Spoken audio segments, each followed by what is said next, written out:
On accueille Julien Mielcarré avec la pépite du jour. Julien, ça va? Salut Julien. Oui, ça va. Bon, j'ai compris que le retour à la normale, c'était pas pour tout de suite. Les gestes barrières, docteur, et évidemment, le problème, ce sont souvent nos mains qu'on met un petit peu partout. Et bien, des ingénieurs en ce moment planchent justement sur comment adapter notre quotidien. Regardez ce croquis.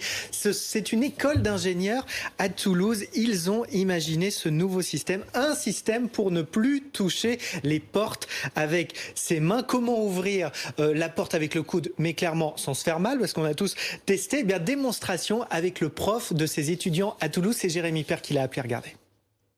La poignée Covid vient se fixer sur la poignée de porte. Elle est composée de deux pièces.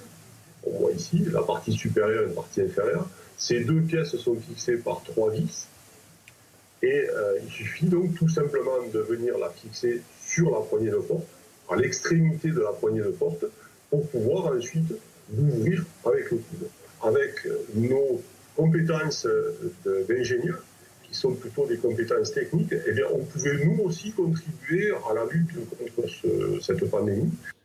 Eh ben oui, fallait y penser. Alors regardez cette poignée de porte, elle existe déjà. En fait, tout est parti d'une clinique à Toulouse qui est à quelques mètres de cette école d'ingénieurs. Ils ont contacté les étudiants pour leur dire, en fait, nous, ils leur avaient fait des visières et ils leur ont dit, nous, on a besoin d'un système pour les portes. Ils vont en fabriquer 1 millier pour cette clinique et ils ont déjà 6000 précommandes sur le site de l'école. Alors, ça coûtera 5 €, mais je précise que les plans sont libres de droit. Donc, achetez une imprimante 3D et vous pourrez aussi faire votre poignée de porte. Je voulais vous montrer un nouvel objet, un autre objet qui cartonne sur Internet. Regardez, ce n'est pas quelque chose pour décapsuler les bouteilles, mais c'est un crochet pour justement ouvrir les portes, mais aussi, vous l'avez vu, appuyer sur un interphone, les boutons d'ascenseur. Là, c'est à Pau, c'est une petite start-up de Pau qui a eu cette idée. Là aussi, ça cartonne, plusieurs milliers de commandes déjà passées. Ils prévoient d'en fabriquer 4000 par jour. Ça coûte entre 7 et 8 €. Alors regardez, je vous ai mis les adresses si vous êtes intéressé justement plus précisément par ces